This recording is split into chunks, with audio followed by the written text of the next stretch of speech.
Bakit hindi niya sinabi sa akin? Bakit hindi niya sinabi na may sakit pala siya? I don't know what to do anymore. Hindi niya ba ako kayang pagkatiwalaan, at mas nauna niya pang sabihin sa iba ang sakit niya? Nakaupo ako rito sa sofa ng bahay namin, habang nakatitig sa TV screen. Iniisip ko pa rin kung anong sakit ba ang meron siya. Dr. Pelaez refused to tell me about the condition of my husband, because it's a personal matter, according to Ethan himself. But why it would be a personal matter, kung alam naman ni Dr. Pelaez na ako ang asawa?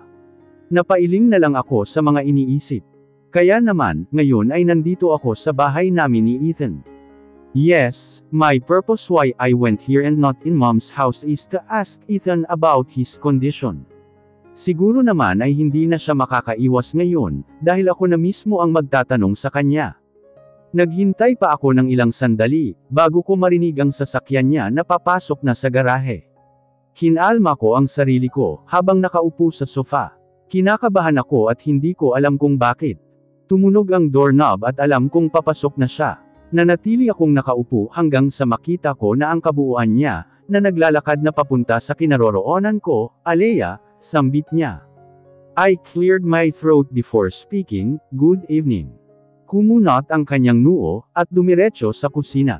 Sumunod din ako habang pinapanood siyang kumuha ng tubig sa ref.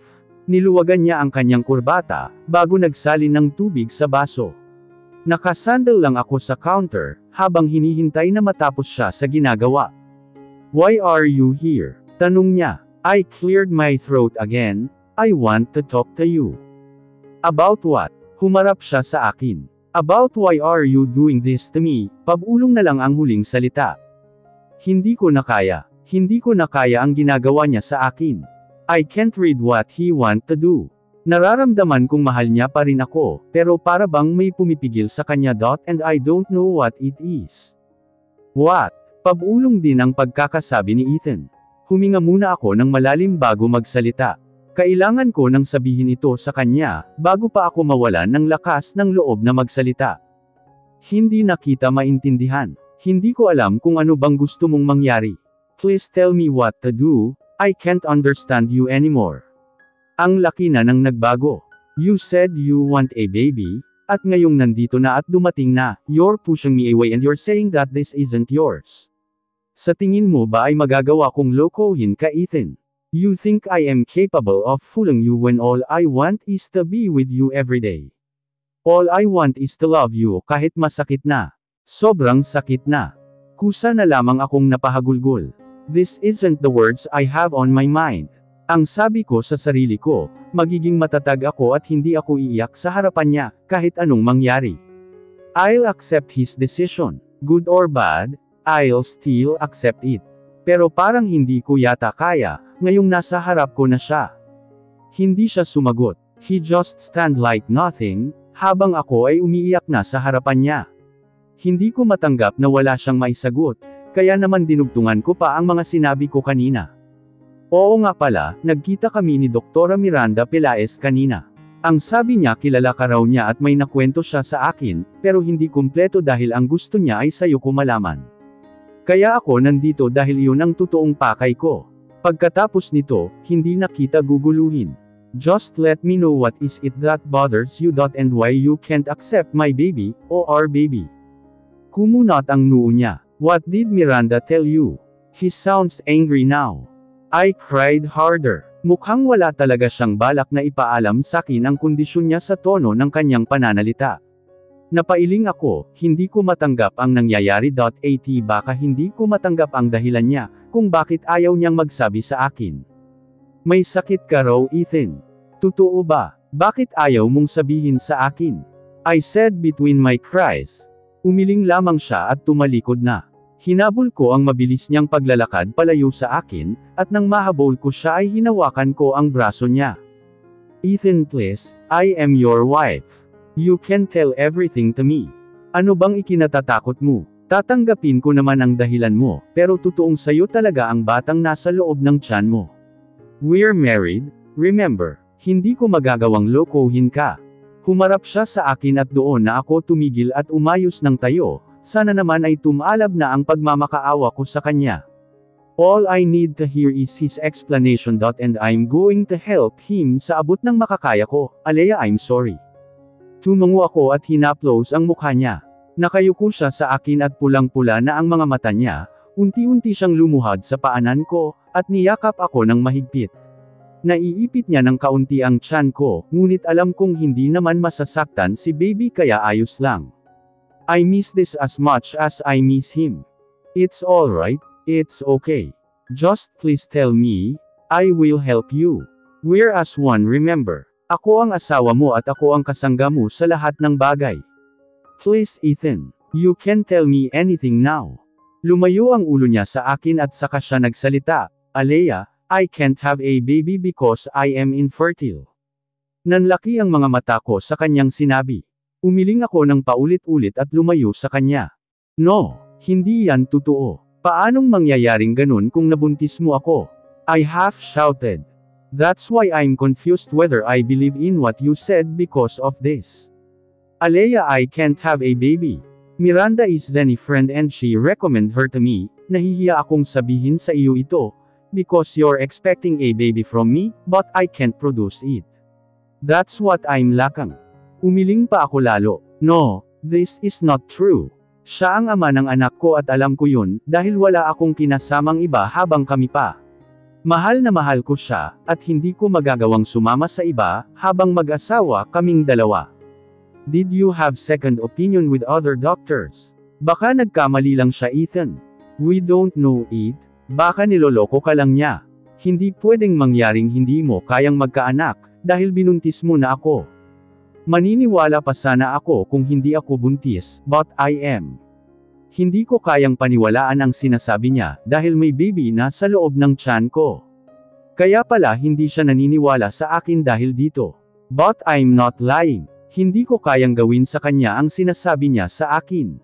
I had second opinion Alea. The results are the same with Miranda's. Nanghina na ako dahil sa kanyang sinabi. No, this can't be. Who's doctor? Tanong ko, kailangan kong makasigurado. Gagawin ko ang lahat mapatunayan ko lang na siya ang ama ng batang dinadala ko. A doctor from other hospital. Sino nga? Jaime Villanueva. Tumango ako at napaupo na lamang. Wala na, hindi ko na alam kung anong nangyayari, at kung ano pang mangyayari sa aming dalawa. This is insane. I'm going crazy because of this. Ano bang gusto mong palabasin Ethan? Na niloloko kita? Mahinang tanong ko. Umiling siya at tumayo. Naglakad siya palapit sa hagdan at tinawag din ako. Let's go to our room. May ipapakita ako sa'yo. Tumango ako at sumunod sa kanya. Nang makarating kami roon, ay naghalungkat siya sa aming cabinet, at naglabas ng mga papel. Ibinigay niya iyon sa akin. Tinignan ko iyon isa-isa at binasa. This is his medical papers. Totoo ngang si Doktora Miranda Pelaez ang doktor niya, at nakasaad dito na infertile siya, ganoon din ang kay Doc Jaime Villanueva. I'm saying the truth Alea. Now I don't know who's lying. Kumunat ang noo ko sa kanyang sinabi. So ang lumalabas pala rito, ay nagsisinungaling ako sa kanya. Napabuntong hininga na lamang ako. I'm willing to accept the baby Alea. Tatanggapin ko ang bata, just tell me the truth, dahil hindi mo pwedeng ipaako sa akin ang bata ngayong alam mo na ang kondisyon ko. Umiling ako. No, Ethan, this is your baby and I'm not going to take back what I have said. Ikaw ang ama nito, I am going to make you believe me. Papatunayan kung ako ang nagsasabi ng totoo. I'm going to find another doctor for you. Yung hindi manloloko at gumagawa ng kwentong kagaya niyan. Kinabukasan ay dumiretso ako sa office ni Doc Cascarde. Doc Alea, napadalaw ka. May kailangan ka ba? Si Doc Cascarde. I told Ethan yesterday that I'll find him a more behavable Obigayni than Miranda Pelaez and Jaime Villanueva. Sigurado akong nagkamali lang sila. At kung sinadya man nila iyon ay hindi ko sila mapapatawad. Kung ano man ang balak nila kaya nila ito nagawa ay pagbabayaran nila. Papatunayan ko kay Ethan na totoo ang sinasabi ko, at hindi ko magagawang magsinungaling sa kanya. Good morning po Doc Cascarde, sambit ko. Ngumiti siya at itinuro ang upuang nasa tabi ng kanyang table. Have a seat, Doc Murphy. Umupo ako at inayos ang postura. Bago tumingin sa kanya, nakangiti sa akin si Doc Cascarde, kaya naman ngumiti rin ako sa kanya. Nakakahawa ang ngiti niya, at nakakawala ng bigat sa damdamin. Siya ang tatanungin ko kung may kakilala ba siyang mapagkakatiwalaan na OB-GYN, at doon ko dadalhin si Ethan. Kung kailangan niya ng maraming consultations, ay maghahanap ako ng doktor na makakatulong sa amin na malaman ang totoo. Magtatanong po sana ako kung may kilala po ba kayong OB-GYN. Ethan and I are consulting po kasi. I smiled. Oh, tumungo siya. Kumuha siya ng papel at ballpen, at nagsulat ng kung ano roon. Ibinigay niya iyon sa akin at saka siya nagsalita. You can call that number I gave you. That is Doc Amy De La Rosa. She's my friend. Kung gusto mo ay tawagan na natin siya ngayon, para makapagpa-appoint na kayo. Kukunin niya na sana ang phone niya ngunit tumanggi ako, nakakahiya na kung siya pa ang magsasabi kaya naman nagsalita na ako. Naku, this is a very big help na po Doc Cascarde. Ako na po ang bahala, thank you po, ngumiti ako. Tumungo siya, tumayo na ako at maglalakad na sana paalis, ng kanyang opisina nang magsalita pa siya. Doc Alea, tawag niya, lumingon ako sa kanya, bakit po, Doc? Ngumiti siya. Just a piece of advice. Don't trust anyone here in the hospital.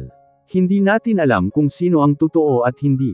Maraming naiinggit sa'yo rito, at alam kong may naninira na sa inyong dalawa ng asawa mo. Ipaglaban mo kung anong tama, alam kong alam mo ang pakay ng mga kasamahan natin sa trabaho. And I'll support you. I'm on your side, Alea. As your co-doctor and as your second mother here on the hospital, I believe in you. Kung may kailangan ka pa, magsabi ka lang sa akin. Nangilid ang mga luha ko dahil sa sinabi ni Doc Cascarde. Alam niya palang may problema na sa aming dalawa. I am very grateful that I met her. She's the best doctor I've met in my entire life. Alam niya kung paano pagaanan ang loob ko. Tumango ako kay Doc Cascarde, at binigyan siya ng malaking ngiti. Thank you Doc Cascarde. Umalis na ako roon, at mas determinado na ngayong alamin, kung ano ba ang gustong palabasin ng Miranda Pelaez na iyon.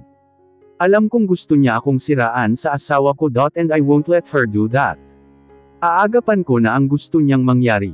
Nakipagkita ako kina Marga at Leslie, para sabihin sa kanila ang nangyari at para magpasama papunta kay Doc Amy De La Rosa. Hindi ba kayo busy? Tanong ko sa kanila nang makarating sila sa fast food chain na sinabi ko. Ilang minuto lang akong naghintay sa kanila, at nandito na sila kaagad. Maaasahan talaga sila pagdating sa ganito. Hindi kami magiging busy pagdating sa iyo Alea. Alam mo yan, commandant pa si Leslie. Tumango na lamang ako sa kanilang dalawa. Kumain muna kami bago pag-usapan ang buhay ko. Puro bayolenteng reaksyon ang mga lumalabas sa bibig nila, at hindi kami matatapos kung hindi ko pa sila niyaya na umalis na. Natatawa na lang ako dahil kahit naglalakad na kami, ay hindi pa rin sila matigil sa kakadaldal. Nako Alea ha, kung di lang natin professor dati si Sir Ethan, mawawalan ako ng respeto sa kanya. Kung hindi lang talaga, si Leslie. Oo nga Alea, medyo nakakainis na si Sir Ethan ha. Tumawa na lamang ako, hindi ko sila pipigilan sa mga sinasabi nila. Ang kailangan ko lang ngayon ay mapuntahan si Doc Amy De La Rosa, at mapapayag si Ethan na magpakonsulta ulit.